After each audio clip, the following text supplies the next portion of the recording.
বাবা তুমি গুচি আহা কথা মই নোৱাৰিছো আৰু তুমি লিখিছিলা মা পাৰিব বুলি মই এতিয়া নোৱাৰো মই ভাগৰি পৰিছো মই আপোনাক কাটৰে অনুৰোধ কৰিছো মই পুনৰবাৰ আপুনি মোক পঠিয়াই দিয়ক ল'ৰাটো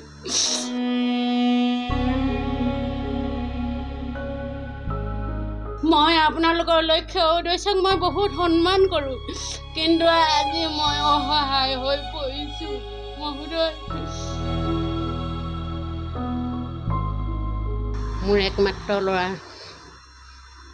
জনাৰ্দন গগৈ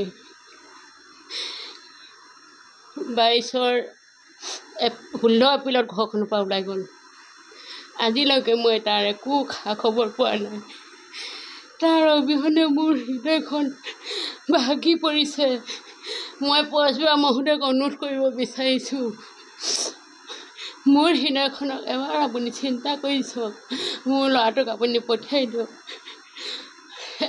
এগৰাকী নাৰীয়ে 3জন পুৰুষৰ আছে থাকে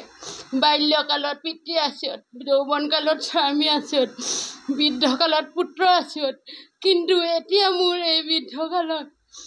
মোৰ স্বামী নাই মোৰ পুত্ৰ নাই স্বামী গ'ল বৈকুণ্ঠলৈ পুত্ৰও মোক এৰি থৈ গ'ল গতিকে মই আপোনাক কাটৰে অনুৰোধ কৰিছোঁ মই পুনৰবাৰ আপুনি মোক পঠিয়াই দিয়ক ল'ৰাটো মই এতিয়া নাতিটোৰ মুখলৈ চাব নোৱাৰোঁ মোক দুখ লাগে তাৰ পঢ়াত মন নবহে খোৱাত মন নবহে খেলাত মন নবহে সি ডিপ্ৰেশ্যনত ভুগি আছে সি দেউতাকৰ কাৰণে লগৰ ল'ৰাবিলাক স্কুললৈ দেউতাকে অনা নিয়া কৰে দেউতাকক দেউতা বুলি মাতি দৌৰি আহে সি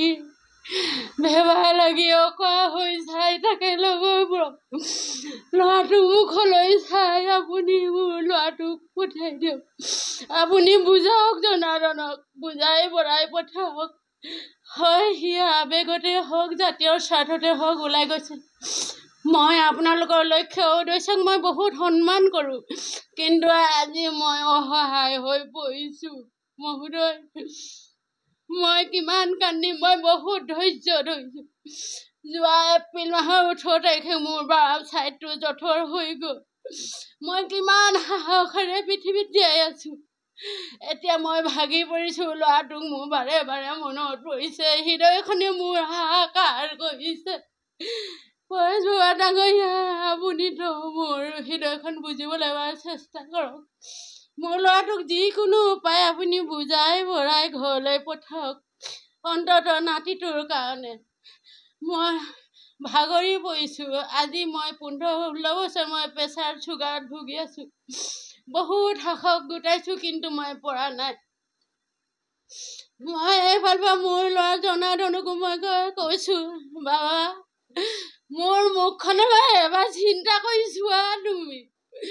তুমি মোৰ গৰ্ভত 9 মাহ 10 দিন থাকি মোৰ উশাহ নিশাহ লৈ তই পৃথিৱীখন দেখিলা এতিয়া তুমি মোক কিমান দুখত কেলে এৰি থৈ গ'লা দেউতা নথকা অৱস্থাত মোক এৰি থৈ গ'লা মোৰ মনৰ বেদনা মই কাক লৈ মই সান্তনা লওঁ বাবা তুমি গুচি আহা ক'ত আছা মই নোৱাৰিছো আৰু তুমি লিখিছিলা মা পাৰিব বুলি মই এতিয়া নোৱাৰো মই ভাগৰি পৰিছো আজি সংবাদ মাধ্যমৰ জৰিয়তে পৰেশ বৰুৱা ডাঙৰীয়ালৈ মোৰ এটাই অনুৰোধ ভাইটি জনাৰ্দন গগৈক যাতে ঘৰলৈ ঘূৰি অহাৰ ব্যৱস্থা তেওঁ কৰি দিয়ে আজি মা মানসিকভাৱে আৰু শাৰীৰিকভাৱে যথেষ্ট ভাগি পৰিছে ভাইটি যোৱাৰ পাছৰ পৰা মায়ে মানে নিজকে চম্ভালিব পৰা নাই নিজকে বুজাব পৰা নাই ভাইটিৰ চিন্তাত মাৰ মানে প্ৰেছাৰ ষ্ট্ৰক আহি গৈছে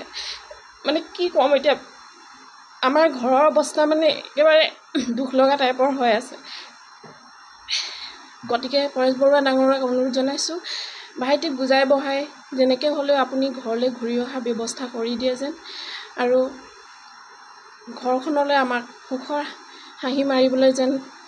ব্যৱস্থা কৰি দিয়ে